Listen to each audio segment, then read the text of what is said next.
One of the most important parts of football that's not talked about enough is creating space for yourself. If you talk to any top-level coach, they're like, what do you mean? That's the most important part of the game. But over here, and sometimes in America and other countries, it's so about who has the fastest footwork, who has the fastest sprint, who's the most fit, who can jump the highest, who has the hardest shot. And creating space and creating time for yourself is what will make you an elite player. For example, first touch. We all know about it, but what are we really doing? We're banging that ball off the wall and working our first touch and doing all these drills. What are we really doing? In a game, your first touch can put you in a pickle, or it can buy you time and give you space. If I have pressure coming, if I can see where that pressure is coming from, and I can have the proper weight and direction of my first touch, I'll be able to play or dribble or attack much easier. If I put the ball exactly where I want to, in the right direction, away from pressure, I can find a teammate. If I spin off a defender because I see them coming hard against me, now I'm in behind, I have space and time to run into. These are just random examples, but your first touch is everything. If someone's coming in hot, can I bypass them? Boom, and get in behind. Stuff like that. Sidestep people. If someone's coming in, can you body fake as it's coming in and touch the ball? Again, all first touch, all different things. I've talked about this as well, letting the ball run. I count that as a first touch, letting the ball run. I decided not to stop it. Why didn't I stop it? Because I saw pressure and I let it run to avoid pressure.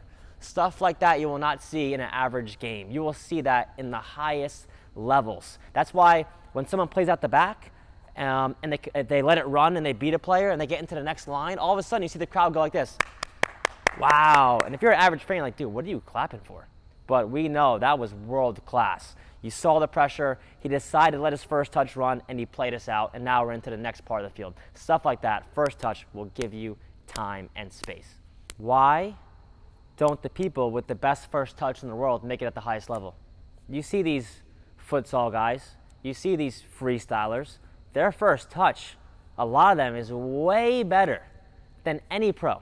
So why aren't they playing pro? Because it's a lot more than just having a good touch if you want to create space and time. The main thing they're missing is awareness. And it's not easy. Being aware of where the pressure is so you know where to take your first touch. So the key to that is scanning. If you watch, back in the day, Frank Lampard, Steven Gerrard, Xavi, Iniesta, they never stop scanning. There's a video of Frank Lampard. He scans, I think, 10, 15 times in like 6 seconds. His dad used to be like, Frank, take pictures. And by that he means take pictures with his eyes. Every time he looks, he snaps a picture for his brain.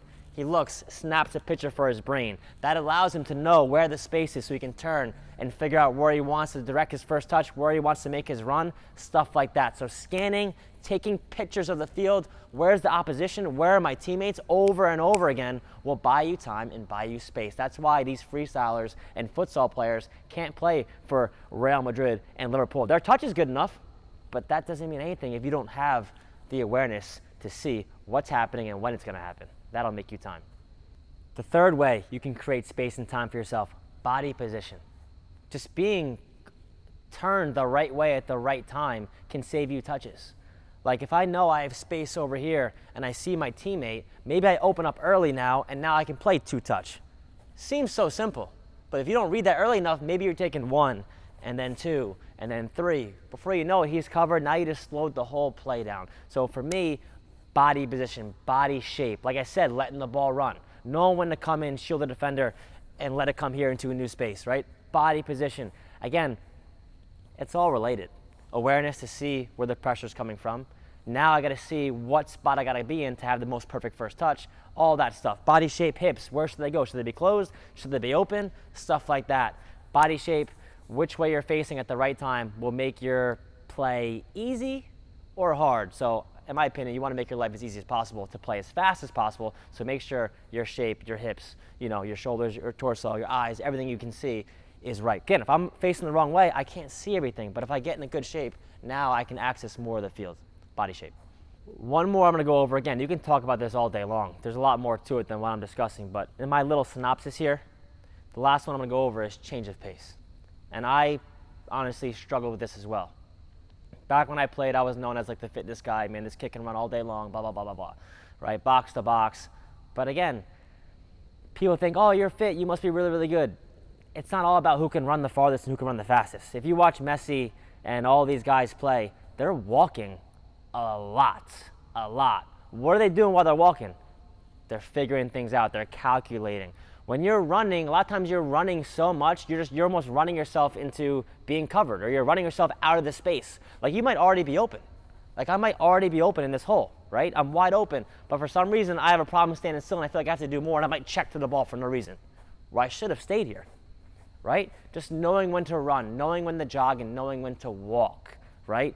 You can be helpful to yourself, or you can be your worst enemy based off how your movement is. So again, can you figure out where the space is? Maybe I know the space is there, and I'll walk and I'll jog and I'll wait and I'll wait. Then when the moment's right, I'll show into the space and change my gear and sprint instead of doing that heavy jog, that 6-minute mile for 90 minutes. So again, changing your pace can definitely separate you from defenders quickly if you do it correctly. Don't run yourself into a hole. Know when to go fast, know when to slow down, and be smart.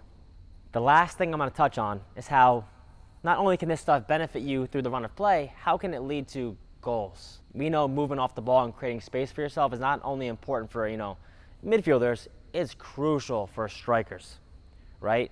The best strikers in the world are highly intelligent. They're so smart. They know how to set up defenders, they know how to create space, and they know how to bag goals in bunches. Who's scoring more goals than anyone right now? It's Haaland. And he's not getting the ball 30 yards from goal. He wants no part of that. He's being patient, he's staying up top, he's looking at De Bruyne, he's looking at all these guys. He knows where to be at the right time. For example, if he's being covered, right, he'll be on the shoulder of the center back. Just out of sight, just tapping him, letting him know, I'm right here.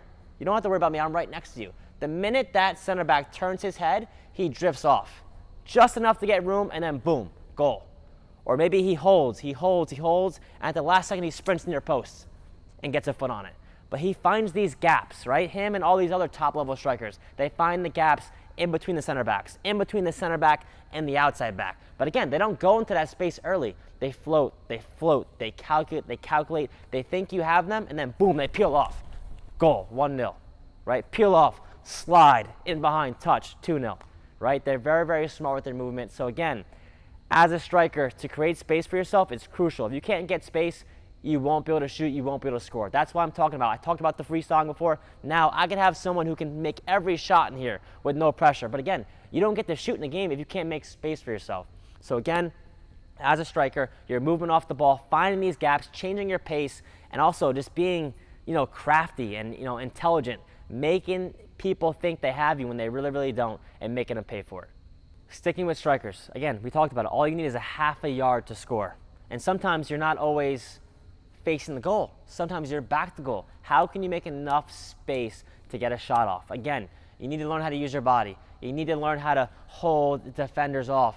Strength. Sometimes it's not all about being crafty. Sometimes you got to be physical.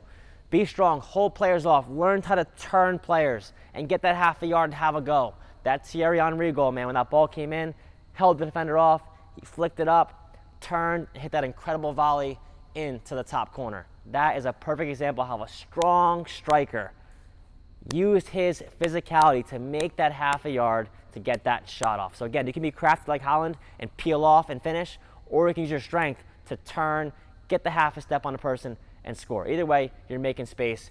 In order to have time, you got to make space. Therefore, you'll get many, many goals and be very, very successful if you're a top-level striker.